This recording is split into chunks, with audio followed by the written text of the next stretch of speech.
ಮೈಸೂರಿನಲ್ಲಿ ಗಾನಕೋಗಿಲೆ S Janaki ವಿಧಿವಶರಾಗಿದ್ದಾರೆ. HD ಕೋಟೆ ಕಣೇನಹುಂಡಿಯಲ್ಲಿ ಜಾನಕಿ ಅವರ ಅಂತ್ಯಕ್ರಿಯೆ ನೆರವೇರುತ್ತೆ.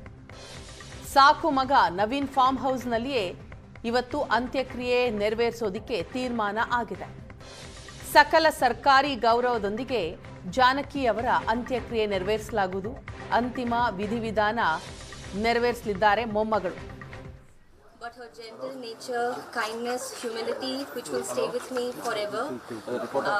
Thank you so much to the Karnataka state government for giving her the send-off that she deserves. Thank you.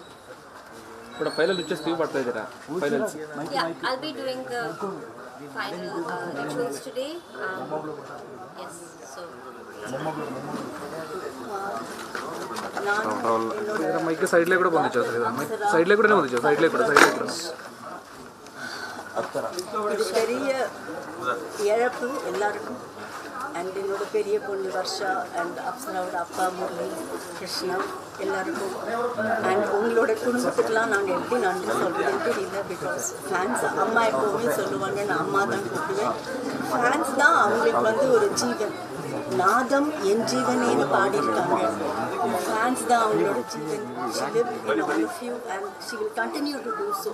அம்மாவுக்கு இழப்பே கிடையாது, எப்போவுமே இருப்பாங்க. அண்ட் ரொம்ப நன்றி கர்நாடகா கவர்மெண்ட்டுக்கு இந்த பெரிய ஸ்டேட் ஆனர் கொடுத்ததுக்கு. எல்லாருக்கும் ரொம்ப நன்றி.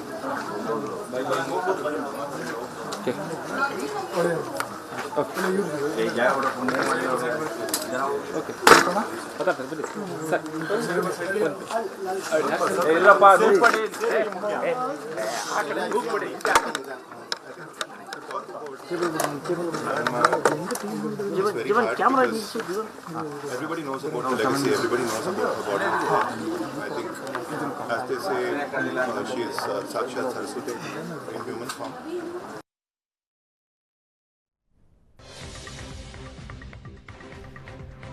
ಕನ್ನಡದ ಸುವರ್ಣ ಯುಗ ಅಂತ್ಯಗೊಂಡಿದೆ. 17 ಭಾಷೆಗಳಲ್ಲಿ 48,000 ಹಾಡು ಹಾಡಿದ